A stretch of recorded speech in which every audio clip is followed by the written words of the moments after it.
Queria ver com vocês, Bezat Hashem, um tema junto com vocês. Obviamente que, de acordo com o que a Torá Kedoshá tem para falar para a gente. Bom, no começo de Parashat Dvarim, pessoal, tem o seguinte. Está escrito na Torá, Lot Akir Panim. Não, em português, se a gente fosse traduzir o pé da letra, seria não reconheça a cara, mas não é essa a tradução do Passuco. O Passuco fala que quer dizer Lot Akir Panim, não reconheça Panim, a face, a cara da pessoa. O que quer dizer isso?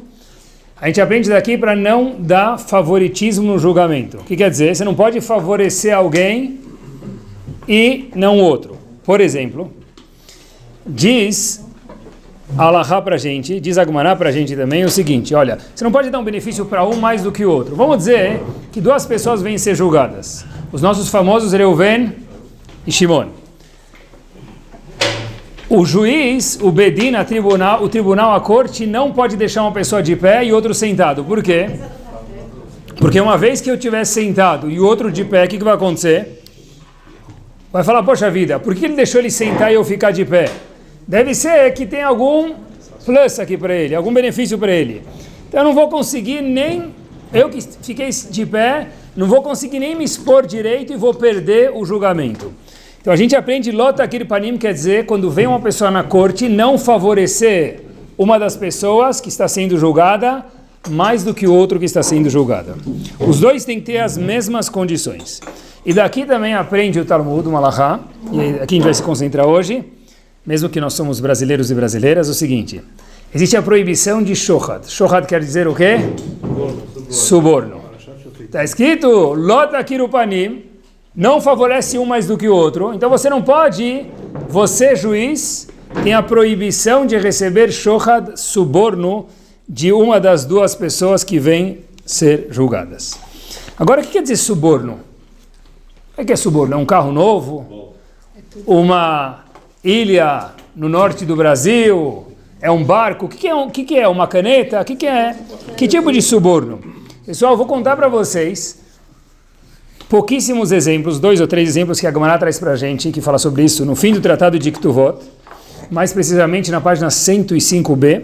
A Gemara fala para a gente o seguinte, olha, suborno não é só dinheiro, dinheiro também é um suborno, mas suborno vai além disso. O que quer dizer? Você está no mundo o seguinte, olha, uma pessoa chega e fala para o juiz umas palavras bonitinhas antes do julgamento. Fala para ele, olha, bonita camisa, bonita gravata, juiz. Naíman, você cortou o cabelo? O juiz já não pode mais julgar esta pessoa. Não? Inclusive, a Gemara atrás, olhem que interessante, o seguinte, atos mais simples ainda do que isso. Quero mencionar para vocês o que a Gemara conta para a gente em Ktuvot. Shmuel estava com a dificuldade de atravessar a ponte.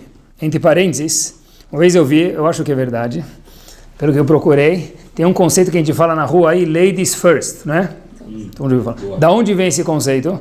Tinha uma ponte, uma vez perigosa de atravessar, e os homens estavam com medo de... Então o que eles falaram? Bechavot, fada, ladies first, para as mulheres irem na frente. Se cair a ponte, né, vai cair com as mulheres. E daí para frente, fechamos parênteses, ficou a expressão de ladies first. Voltamos. Shmuel estava na ponte, não tinha mulheres lá, tá bom? Não tem nada a ver com ladies first. Shmuel estava na ponte, e ele queria atravessar essa ponte. Veio um senhor e deu a mão para Shmuel. Ele falou, olha, deixa eu ajudar o senhor aqui, tá meio estreita essa ponte. Imagine a ponte da época da Gemara. Está estreita. Aí Shmuel falou, obrigado. Habib, de onde você é? O que você faz aqui? Você não é dessa cidade. Ele falou, Rav, eu justo estava indo no mesmo caminho que o senhor, nada é mera coincidência. Por quê? Porque eu tenho que ser julgado hoje, e o senhor é meu juiz, então estava indo no caminho, já vi o senhor, eu só dei a mão para o senhor não cair por respeito. Kavod Harav, mitzvah de oraita, respeitar um sábio. Ele falou, olha, meu querido, sinto muito. Agora que você falou isso e me deu essa carona, que você deu a mão para mim durante 6, 10 passos na ponte, eu não posso mais lhe julgar. Isso é um tipo de shohad, de suborno, que agora Shmuel não pode mais julgar aquela pessoa que deu a mão para ele. Permitam mais 1 ou 2 exemplos. A Gemara traz mais um exemplo de uma pessoa chamada Ameimar. Ameimar é um dos Amoraim que consta na Gemara. Ele estava sentado no Bedin, pronto para julgar nosso famoso Reuven e Shimon, e de repente voa um passarinho do lado, uma pomba, alguma coisa, e caiu uma pena na cabeça dele. Então uma das pessoas que estava sendo julgada e estava expondo o seu lado, falou para ele, olha, um minutinho só, deu um assopro e tirou a pena da cabeça de Ameimar, que era o juiz. Ele falou, Habibi, desculpa, para o julgamento, eu vou te referir a outro juiz, eu não posso mais lhe julgar. Terceiro e último exemplo, que a Gemara traz para a gente. Havia um fazendeiro que trazia o sacolão, agora não fala sacolão, mas no dia de hoje seria isso, para Rav Shmuel Bar Yossi. Rav Shmuel Bar Yossi recebia o sacolão dele toda sexta-feira. Tinha delivery, toda sexta-feira. Chegava o sacolão, toda sexta entregava as frutas para ele. Nessa semana, o indivíduo veio entregar para ele as frutas na quinta-feira, não fez desconto, não deu um abacaxi a mais, não deu um abacate a mais, o mesmo preço, só que entregou um dia antes. Ele falou para ele, olha, Habib, o que você está me entregando antes? Falou ele, olha, Rav, já que o Bedin abre segundas e quintas, e eu tenho que ser julgado, eu tenho uma coisa para julgar com alguém, uma lei monetária, então eu já vim na quinta para o julgamento, aproveitei para eu me beneficiar, não para você se beneficiar, já trouxe as frutas para não ter que voltar de novo na sexta-feira amanhã. Disse Rav Shmuel Bar Yossi, o Rav que ia julgar as pessoas, olha, eu não posso mais lhe julgar. Então, pessoal, a pergunta óbvia quando a gente lê isso, eu espero que seja e deve ser mesmo, tá bom, receber um dinheirinho aí, tá bom, você vai acabar sem querer, talvez favorecendo alguém, mas porque alguém tirou a pena da sua cabeça, porque alguém te deu a mão para atravessar uma ponte, porque alguém te trouxe a fruta do sacolão que você pagou e não foi de graça um dia mais cedo, porque era para conveniência dele próprio, por isso você não pode julgar a pessoa. Qual a lógica disso? Isso é lota kirupanim, não posso favorecer alguém? Que tipo de favorecer é esse? Rav Pam faz essa pergunta e Rav Pam vai um passo adiante ainda. Rav Pam Rosh Tivá de Torah Vadat falou o seguinte, que eles eram tão frágeis, esses Rabanim, que alguém tirou uma pena da cabeça deles e não podiam julgar mais o outro, porque alguém deu a mão para eles atravessarem e não podia mais julgar o outro. Não estou entendendo. Diz Rav Pam, o Talmud vai ensinar para a gente o que com essas histórias? Quanto frágeis eles eram, quanto não honestos eles eram, que por qualquer coisa eles iam balançar, não pode ser isso. A gente está falando de pessoas muito, muito importantes. Diz Rav Pam o seguinte, é verdade, se alguém é juiz e a pessoa para o carro para ele, o sinal não estava vermelho, ele fala, o senhor pode atravessar a rua e eu já encontro o senhor no tribunal porque eu vou ser julgado, isso invalida o Dayan, o juiz, de julgar a pessoa. A pergunta é por quê? Diz Rav Pam o seguinte, a Gemara vai ensinar para a gente não quanto delicado eles eram, não quanto não honesto esses rabanim eram e não podiam julgar, por uma razão, pelo akarat atov que eles tinham. A Gemara vai ensinar para a gente, pessoal, olhem que bomba, porque alguém tirou uma pena da minha cabeça, porque alguém me deu a mão para atravessar a rua, porque alguém trouxe o sacolão um dia mais cedo e de novo ele pagou o full price no sacolão, por isso eu não posso mais te julgar. Por quê? Porque, Habibi, você me beneficiou ou não? Se você me beneficiou, eu lhe devo algo. Esse lhe devo algo, eu tenho medo, eu como juiz da Gemara, esses 3 exemplos que a gente trouxe, de acabar lhe favorecendo. E por isso eu estou proibido de julgar vocês. Comecei a ver isso, eu falei, uau, quer dizer, o Talmud não vem ensinar para a gente o quanto frágeis as pessoas eram, mas vem ensinar para a gente quanto eles entendiam o que quer dizer agradecer um favor que alguém fez para a gente. Bezat Hashem, esse vai ser o tema de hoje à noite. É o seguinte, já que Rav Pam, que falou essa explicação, eu achei uma história, não no mesmo lugar, mas que aconteceu na Yeshiva de Torah Vadat, onde Rav Pam, Zichron Libraha, foi Rosh Yeshiva em Brooklyn. Essa Yeshiva, em Brooklyn, que existe até hoje, havia um aluno lá chamado Chaim. Esse é o nome, o sobrenome dele não está lá, vocês vão ver logo por quê, mas o nome do menino era Chaim. Esse menino tinha uma dificuldade tremenda para acordar, tá bom? Não tinha alarme que ajudava ele. Os alarmes que existem estavam lá, o botão snooze estava afundado e Chaim não levantava. Já tentaram falar com ele, incentivar ele, conversar com ele, e a diretoria da Yeshiva, por qualquer razão que foi no momento, ponderou e falou, olha, não podemos mais deixar ele na Yeshiva, porque ele está acabando influenciando outros meninos de acabarem com o ceder, com a ordem, com a organização da Yeshiva. Tá bom? Chegaram a essa conclusão, e Chaim já sabia que não estava acordando, e foi chamado para a sala do Rosh Yeshiva. O Rosh Yeshiva naquele momento era Rav Yaakov Kamenetsky, Rosh Yeshiva de Dravadat. Chamou ele, quando a pessoa é chamada na sala do diretor, alguém já foi aqui? Quando a pessoa é chamada na sala do diretor, ele sabe que a melhor coisa que pode ter já é bastante desagradável. Muito bom não pode ser. Deviam os diretores chamarem a gente para ter elogios também, que é importante. Mas, normalmente quando chamam ainda mais quem é chamado já sabe que tem algum problema, então vai levar uma na cabeça. Então esse menino Chaim entra lá, já entra cabisbaixo falando, eu sei o que me espera, não sei quanto, mas eu sei o que me espera, porque eu sei que já me pediram para acordar e já me fizeram de todo jeito, eu não consegui, não fiz, não quis talvez. Então, Rav Yaakov Kamenetsky, o diretor da Yeshiva, fala para ele, Habibi, por decisão nossa, da diretoria, eu sou o porta-voz de todos, tenho que falar para você, você não vai mais poder ficar na Yeshiva. Em português, claro, não é que ninguém expulsa ninguém, né? Ele é convidado a se retirar, é mais chique, tá bom? Como se mudasse muita coisa, é de 6 para meia dúzia, tá bom? Você foi convidado a se retirar. O menino fala, tá bom, muito obrigado, Rav. Quando eu tenho que ir embora da Yeshiva, falou, olha, a gente decidiram aqui, se eu tenho 1, 2 dias, você pode pegar suas coisas e ir embora. Ele falou, tá bom, Rav, eu entendo, não tenho nem o que dizer. O menino está levantando, Rav Yaakov Kamenetsky, o menino sai, Rav Yaakov Kamenetsky chama ele de novo e fala, olha, da Yeshiva você foi mandado embora, dos dormitórios da Yeshiva. Mas frequentar a Yeshiva você ainda pode. Mas o menino fala, mas eu não moro aqui na cidade.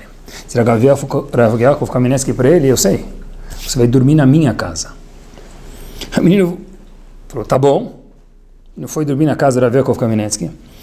E obviamente que os alunos e os rabanim da Yeshiva se questionaram e falaram, olha Rav, tudo bem que o senhor achou um jeito legal para mandar ele embora, mas por que colocar ele na sua casa? Talvez a gente está ensinando os outros meninos a se comportar igual.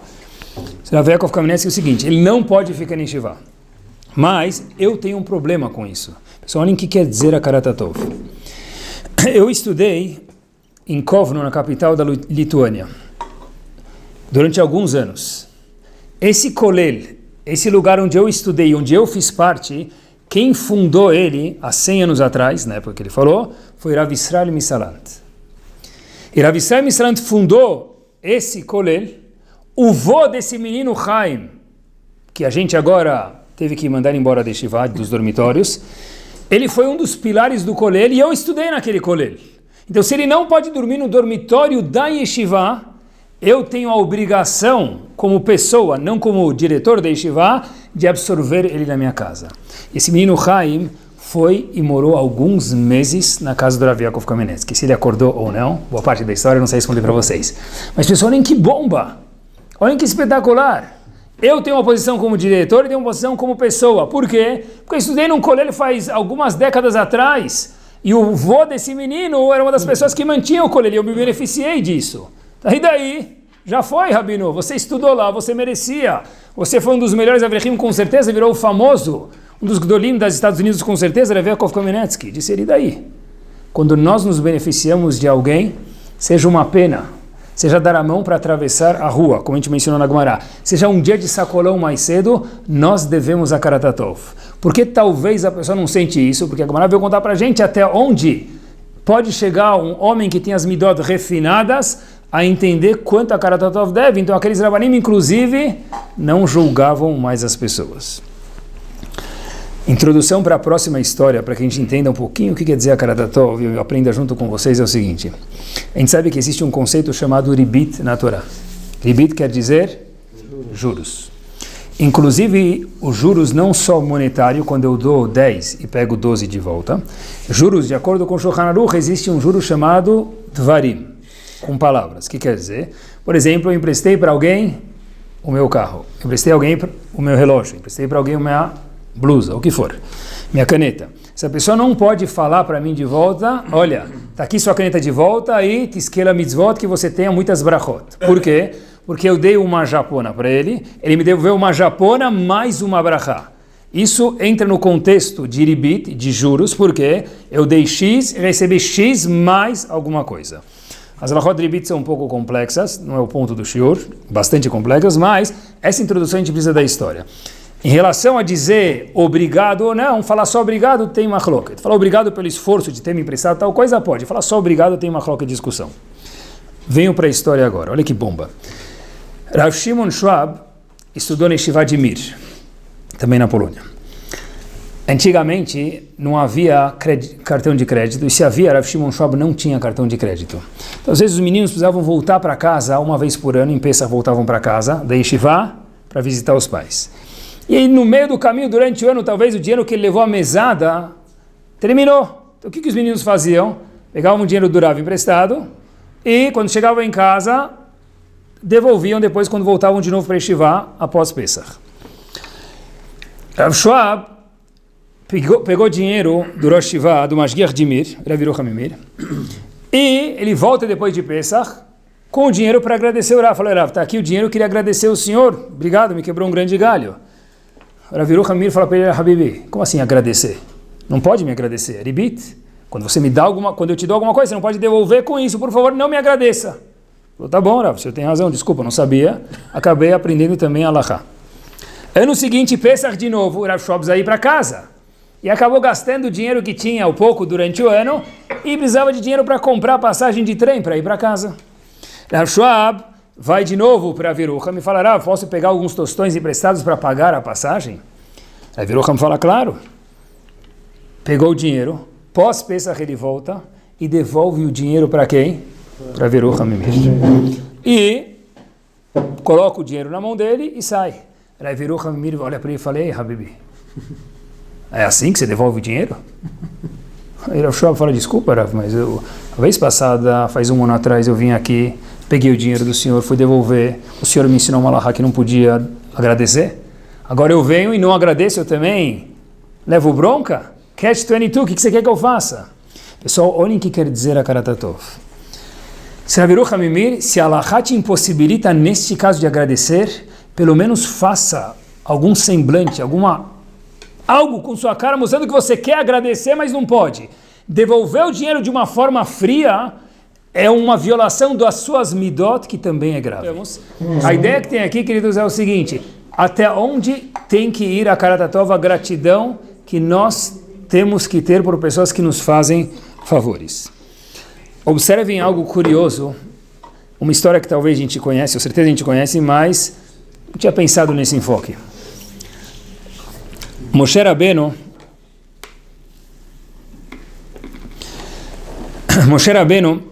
ele chega no poço, depois de fugir do Egito, etc e tal. Moshe Rabbeinu está com 80 anos de idade, quase.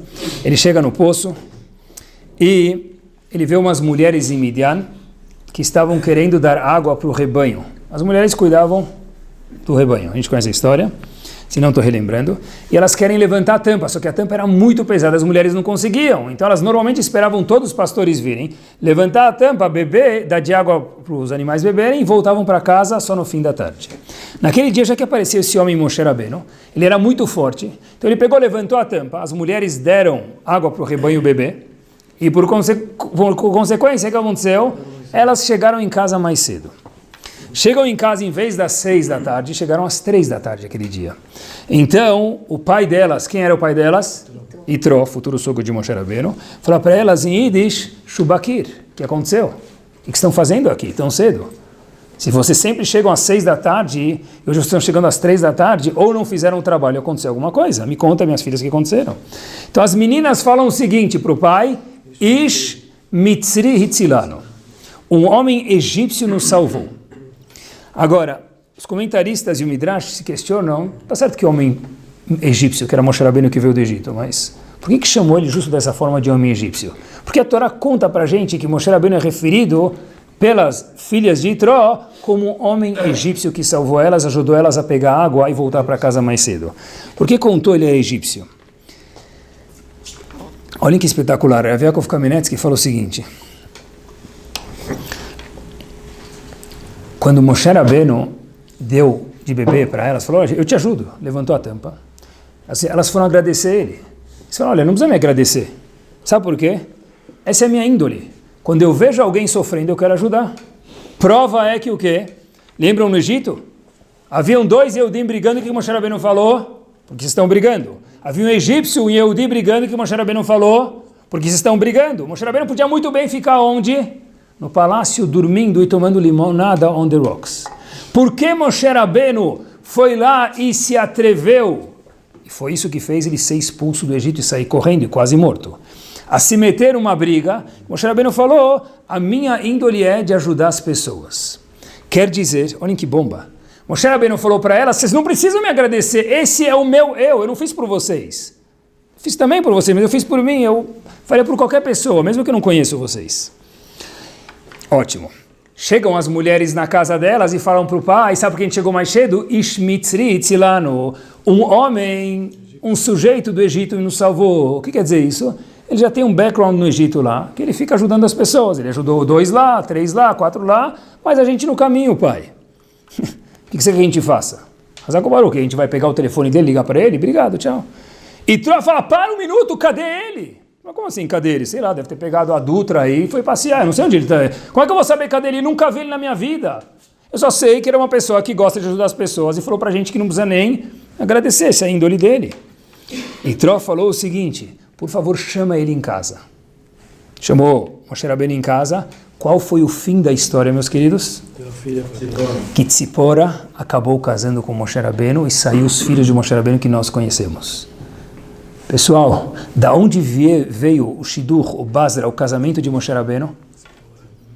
Do fato que Ishmitzri Tzilano, do fato que elas entenderam, como provavelmente a gente também podia ter entendido, ele dá carona para todo mundo, pai. Parar, agradecer, chamar ele em casa para almoçar. Eu almoçar porque ele me deu uma carona, 2 esquinas. Era o caminho dele de qualquer jeito. E Tró falou, e daí?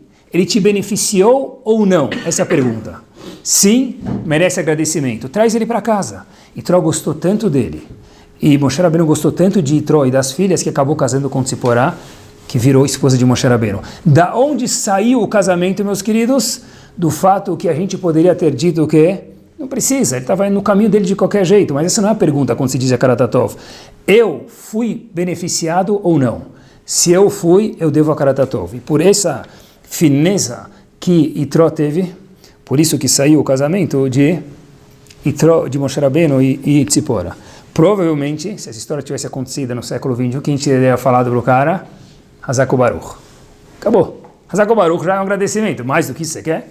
Uma carona, mais que um Hazako Baruch. Então falou, não, chama ele em casa, eu quero convidar ele para jantar, para almoçar, e daí saiu o casamento deles. E quando se fala de Akaratatov, tem um ponto importante que a gente precisa lembrar, é o seguinte, um homem deve para sua esposa Akaratatov. E uma esposa deve para o seu marido Akaratatov. Meu lema é o seguinte, nenhum homem gosta de ser visto como caixa eletrônico. Adesh, a mulher mal acordou e falou, deixa aí tanto que eu preciso pagar não sei o que lá hoje. Tem razão, a obrigação do homem no casamento, ninguém discute isso, é trazer sustento para casa. O homem que não fizer isso está violando o que ele assina na Ketuvá. Não sabia disso, agora já foi. Tá bom? A mulher também tem algumas obrigações na casa. Mas, então, ela faz as obrigações dela. Eu faço a minha e acabou. Ela não está fazendo, em português bem claro, mais do que a sua obrigação. E Tró ensinou para a gente que isso está errado. Porque Moshe Rabbeinu sentia isso como obrigação ajudar os outros. E Tró falou, e daí? Você foi beneficiado ou não? Essa é a pergunta. Não é se ele tinha que fazer. Você foi beneficiado ou não? Se sim, deve a Karatatov gratidão.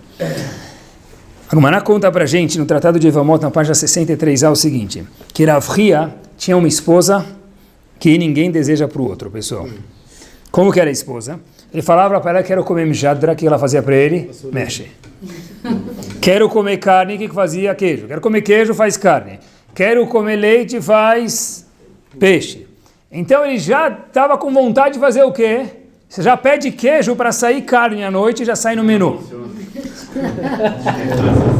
Assim mesmo a Gemara fala, até onde quase que chegou o ponto. E aí a pergunta que a Gemara fala para a gente é o seguinte, olha, como é que Rav Hia aguentou? Como Rav Hia aguentou essa mulher? Se a Torá não fala, se a Gemara não falasse para a gente, seria proibido falar que Rav Hia era um gigante. Mas como é que Rav Hia aguentou a mulher?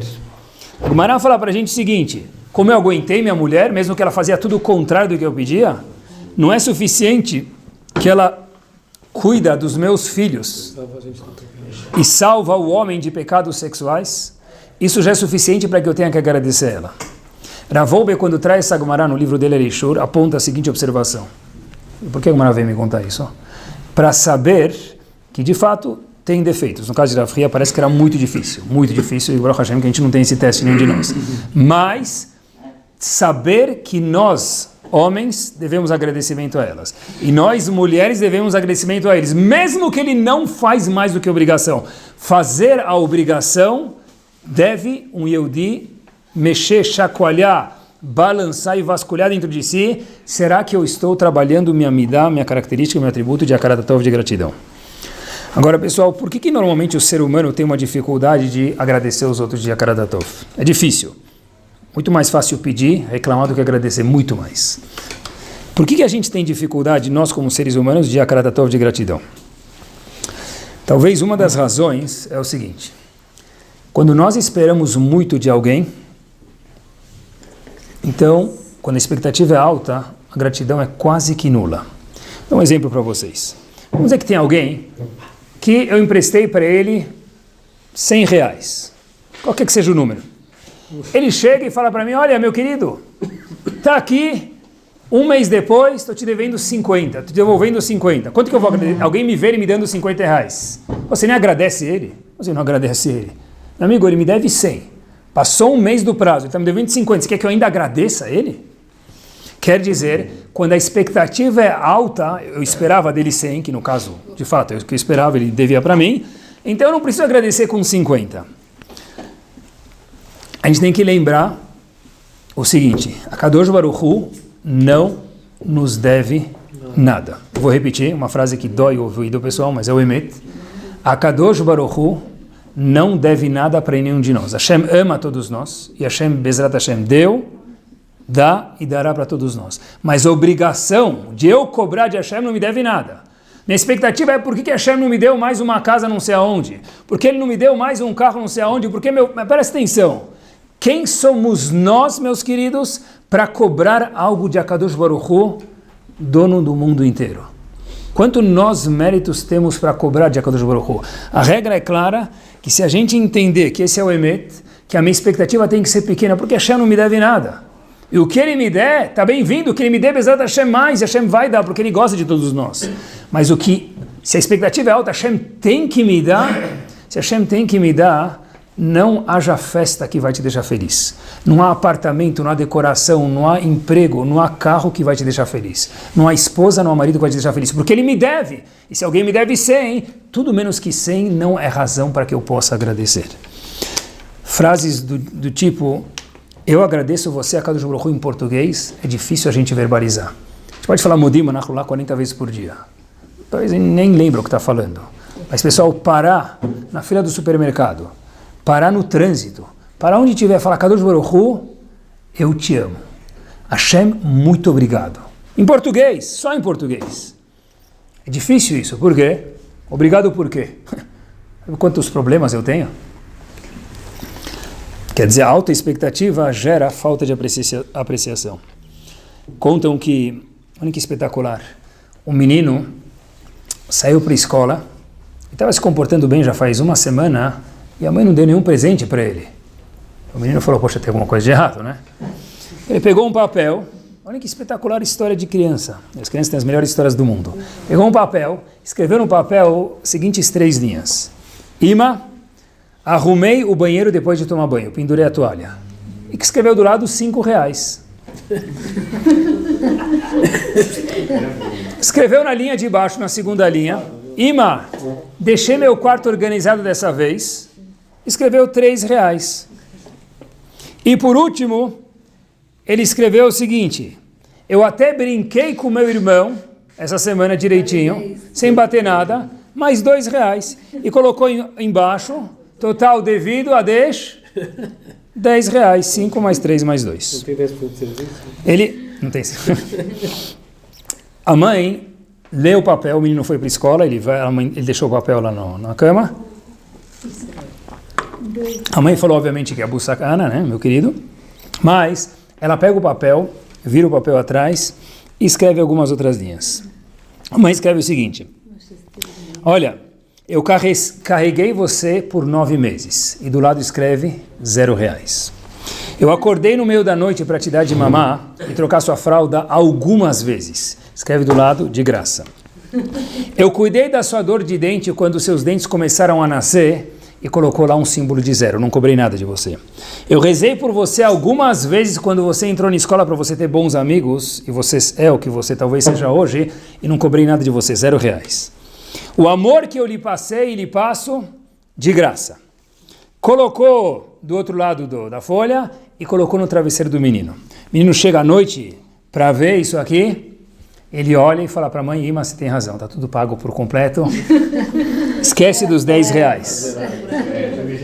Baixa o título. Meus queridos, prestem atenção. A história da criança com o adulto, com o pai. Mas a gente, de alguma forma ou outra, no subconsciente, fala a mesma coisa, meus queridos. Poxa, Hashem, eu coloquei tefilim, R$3 hoje de manhã. Eu dei tzedakah, mais R$5, Hashem. Eu cumpri Shabbat, mais R$100, Hashem. Daí por diante, Hashem escreve o papel do outro lado e fala, Habibi, tem razão. Eu te dei vida de graça. Eu te dei família. Eu te dei saúde. Eu te dei uma comunidade. Te dei amigos. Eu te dei corpo. Escreve do outro lado do papel, R$0. Quer dizer que quando a gente só cobra, eu comecei a pensar, e talvez esteja certo isso, a gente tende a esquecer quanto que nós temos. E a regra é lembrar que a Kadosh Baruch Hu não deve nada para nenhum de nós. Hashem dá porque ele é gentil, era Hom Vehanun, ele adora a todos nós e vai continuar dando Bezat Hashem, mas não que Hashem deve.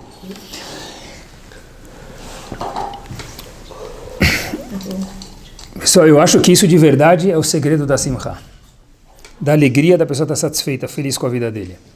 Estava pensando, quando estava preparando o shiur, no meio da Midah, mais ou menos, tem uma brachá que é Baruch Ata Hashem Shomei Tefillah, que Hashem escute os nossos pedidos. Esse é um dos lugares que a pessoa deve e pode fazer o quê? Logo antes do Shomei Tefillah, faz solicitações para Kadosh Baruch Hu, Hashem, me dá isso, me dá aquilo. Então, logo antes da brachá de Baruch Ata Hashem Shomei Tefillah, a pessoa pode e deve pedir o que ele precisa para Hashem. Hashem está de ouvidos lá para querer escutar, ele quer escutar o que a gente tem a dizer.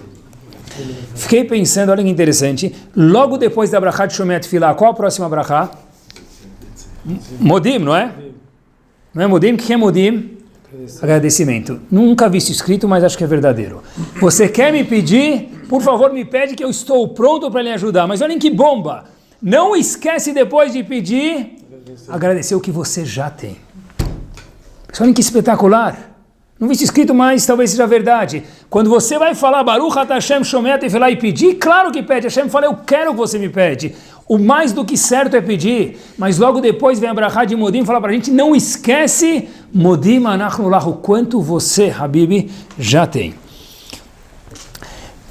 Estava lendo uma revista americana, falando para a gente ver quanto que a gente já tem. E uma mulher, que aconteceu com ela isso, contou que ela foi fazer algum exame de saúde, não escreveu o quê? E saiu alguma coisa desagradável no exame. Ela logo falou para si mesma, why me? Quer dizer, why me? Porque eu. Essa mulher conta nesse artigo de uma revista americana o seguinte, uma revista religiosa judaica, o seguinte.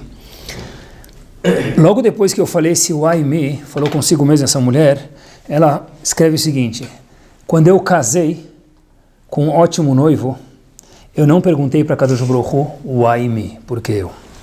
Quando eu tive cada um dos meus 6 filhos, eu não questionei a Kadosh Baruch Hu e falei, Hashem, que sorte, why me? Porque eu.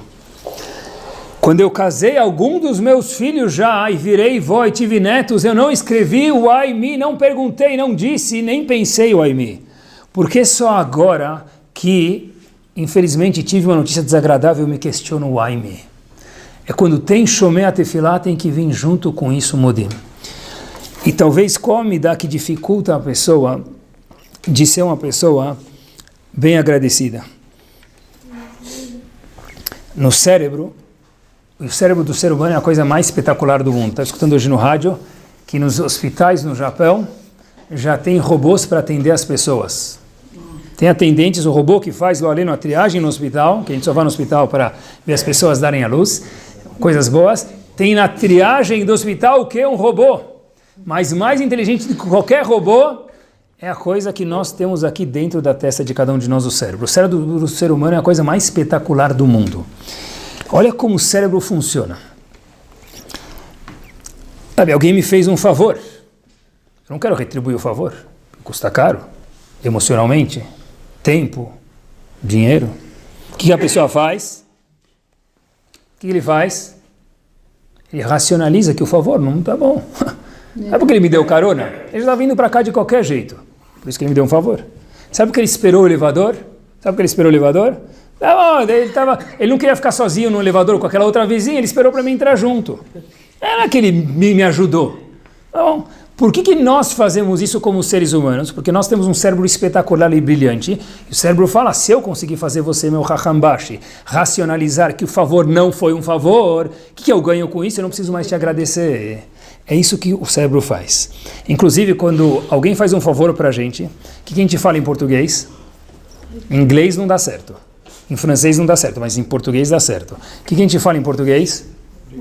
Obrigado. O que quer dizer obrigado? Em inglês é thanks. Obrigado. Thanks. Em francês, merci, daí por diante. O que quer dizer obrigado? Talvez a palavra obrigado quer dizer o quê? Não é obrigado e rage, tchau, nunca mais te vejo na minha frente. Obrigado quer dizer eu agora estou obrigado a algo para você. É isso que quer dizer obrigado. Eu estou obrigado a algo a você. Eu te devo uma. Não, na verdade a gente fala obrigado quer dizer o seguinte, ó, tchau, obrigado quer dizer nunca mais aparece na minha frente, já te agradeci. Mas em português, que é o Lashon HaKodesh, possivelmente, quer dizer obrigado, eu lhe devo algo, eu estou obrigado para com você. Ah, Habib, você me ajudou? Obviamente, se o favor for maior, mais ainda. E na fase final do shiur, eu pensei bastante antes de falar isso para vocês, mas eu acho que é o seguinte, por que a pessoa tende a não querer pedir favor para os outros? Quer dizer, tem dois tipos de favor, vamos diferenciar desde o começo. Tem gente que o vizinho do prédio do lado, que ele viu uma vez, vai viajar para Nova York, para Israel, então ele quer mandar uma mala de 31 quilos, o limite é 32, ele sabia que ia mandar 31 para entregar em 3 primas diferentes, né, fazer delivery. Obviamente que isso é abuso da boa vontade, isso é, né? Inclusive, falando em delivery, outro dia contam que o moço do IRS, do Imposto de Renda americano, chegou na padaria lá do Yankele, e ele entra lá na padaria e chega lá e fala, olha, querido, o senhor está faturando aqui um valor bem abaixo do que parece, né? Depois olham, continuam olhando lá nos papéis dele e falam, somando tudo, no fim do semestre, o senhor faturou $250 mil. Somando tudo, até o fim do... Puxa vida, uma padaria é bastante isso, né? Aí o cara falou, você não sabe, eu acordo às 6 da manhã, vatiquim, fico até às 6 da noite trabalhando, 12 horas por dia. $250 mil por semestre é o mínimo. Eu trabalho bastante. Parve, de leite, de carne, eu faço tudo aqui dentro. Bom, o moço do IRS falou, Habib, não é nem isso. Nós viemos questionar o seguinte para o senhor. Como é que o senhor aqui em 6 meses marcou 19 viagens com sua esposa e colocou isso como gastos da padaria? 19 viagens com a esposa é gasto da padaria para Cancún, Miami, Nova York, Austrália. Aí o moço disse, mas qual o problema? Falou para o cara do IRS, do Imposto de Renda, qual o problema? Ele falou assim, como assim qual o problema? 19 viagens em um semestre? Ele falou, olha, o senhor não leu no letreiro? Nós fazemos delivery. Pessoal, prestem atenção. Pedir delivery para o vizinho que a gente não conhece, tudo bem. Mas às vezes, a gente precisa de um conselho, de uma ajuda. Porque o ser humano fala, a última coisa que eu vou fazer na minha vida é pedir um favor. Eu já escutei isso. A gente já escutei isso. Às vezes precisa, já escutei isso, vou explicar. Olha, eu quero ir embora desse mundo sem dever nada para ninguém. Esse é um lema. Esse lema, em parte, talvez provém, vou arriscar, da gavá, do orgulho da pessoa. Não quer dizer que eu preciso pedir tudo para todo mundo, eu tenho que ter um pouco de simancol, tá certo? Mas tem momentos que a pessoa precisa pedir uma ajuda. Eu não sei como conduzir aqui, você pode me ajudar, sabe mais do que eu? Preciso de uma hora sua, você vai sentar, tirar uma hora do seu trabalho, do seu domingo para me ajudar, tirar uma semana para me ajudar. Porque eu não posso pedir favor, eu quero sair desse mundo ileso, não dever nada para ninguém. A pessoa pode receber o favor e depois retribuir, obviamente. Mas Olha que interessante. A Kadosh Baruch Hu criou o homem que ele não é autossuficiente. Você pode ser Moshe Rabbeinu sem outras 9 pessoas, você não consegue minyan. Eu não vou pedir para ele vir completar minyan. Eu não quero pedir favor para ele.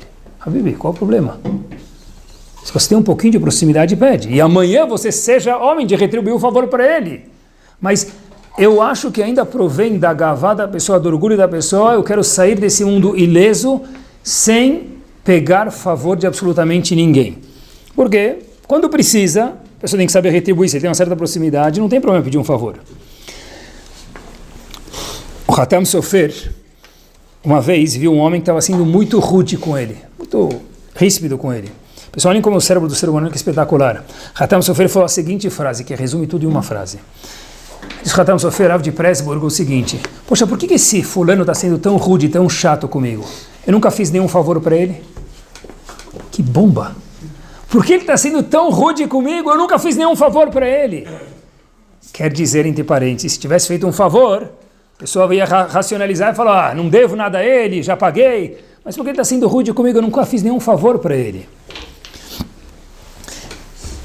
E com isso nós terminamos. A bomba da pessoa racionalizar, eu não fui beneficiado, é para não ficar devendo nada para ninguém. Faz parte ser beneficiado, e faz parte não menos da pessoa retribuir também. Mas, quanto mais a pessoa entende que ele não consegue viver no mundo sozinho, pessoal, olha que interessante, a Rav Chaim fala isso pra gente, eu vou só falar essa ideia, uma história para terminar. Quando depois que a gente toma um copo d'água, por exemplo, a gente fala Baruch Ata Hashem Elokeinu Melech Haolam, Borei Nefashot Rabot Vechesronan, etc. Diz o Rav Chaim, quer dizer Borei Nefashot Rabot Vechesronan? Hashem criou pessoas, Nefashot, almas, seres, no nosso caso, Baruch Hashem, pessoas, Vechesronan, quer dizer Chesronan? Chisaron, que é Chisaron? Faltas, necessidades. Todos nós temos necessidades. Hashem fez o ser humano com necessidades de uma forma que ninguém é autossuficiente. O maior médico do mundo, o maior inventor do mundo, o maior magnata do mundo ainda precisa de alguém para conversar. Precisa de alguém para jogar polo com ele. Precisa de alguém para andar de cavalo com ele. Precisa de alguém para jogar bola com ele. E ninguém vive sozinho. Saber que nós precisamos dos outros não é vergonha. Não usar isso quando nós podemos e precisamos, quando temos uma proximidade, provém da midá, do atributo de gavá, de orgulho. Tem um benefício bomba da gente saber reconhecer o bom e retribuir isso para os outros. Com essa história nós terminamos. Eu procurei essa história, fui verificar que ela seja e é verdadeira. A história aconteceu, o primeiro nome é verdadeiro, o último a gente vai excluir, Baruch. Baruch já estava sem esperanças de casar. Por quê? Baruch saiu com uma menina, 2 meninas, 3 meninas, a lista dele já acabou o caderno lá. E se uma não dá certo por essa razão e outra não dá certo por outra razão, Baruch falou, eu entendo. Mas o problema é que todas não me aceitavam, disse Baruch, pela mesma razão. Qual é a razão? A história foi confirmada a ser verdadeira, tá, pessoal? A razão é que cada vez que ele se olhava no espelho, ele percebia. Baruch tinha uma cicatriz grande na face dele, na cara dele. E todas as meninas, de uma forma delicada e muito gentil, acabavam chegando de algum jeito que anularam o shidduch porque ele tinha uma mancha muito grande na cara, uma cicatriz muito grande. Depois de muitas tentativas e autoestima e tudo que uma pessoa já pode ter, Baruch foi para Rav Chaim Kanievsky e falou para ele, Rav, foi para Bnei Brak, subiu as escadinhas, chegou na casa do Gadolador, naquela pequena casa que decide problemas do mundo inteiro. Falou para ele, Rav, contou o problema e falou, eu não sei mais o que fazer.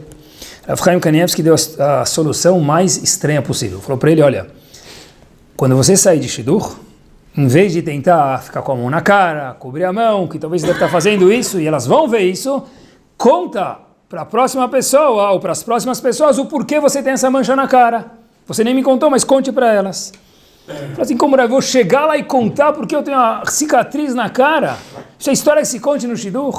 Falou assim, bom, Rav Chaim falou, agora que perguntou, vai ter que obedecer, não é? Então ele entra no carro, próximo shidduch que ele sai, próxima menina que ele sai, dá aquela tossida, boa noite, aquele papo lá que o tempo tá frio, aquele papo de elevador, né? Tá frio, tá calor, vai chover, muito trânsito, férias. E de repente, ele fala, sabe o quê? respira fundo e fala, olha, estou indo fazer para si próprio o que o Rabino mandou. Fala, olha, como você deve estar vendo, aí eu tenho uma cicatriz na minha cara aqui na bochecha, todo satisfeito de contar isso, né? Mas Rav Chaim mandou, ele falou, agora que eu já fui lá, tem que fazer isso. E falou, olha, na verdade eu até vou te falar porque eu estou falando isso, porque o Rabino que mandou, desculpa. Então, eu estava um dia na cidade velha, em Jerusalém, onde eu moro, e eu vi uns gritos naquelas ruínas pequenininhas. Então, eu fiquei curioso, como todo bom Yehudi, obviamente, especial, e eu comecei a olhar e vi um grupo de meninas correndo, fugindo de alguma coisa. Eu fiquei olhando assim, falei, será que tem alguma coisa estranha? E eu vi um homem atrás dela com a mão para cima. Então eu falei, só falta o cara falar Allahu Akbar aqui, e as meninas eu estou aqui na frente.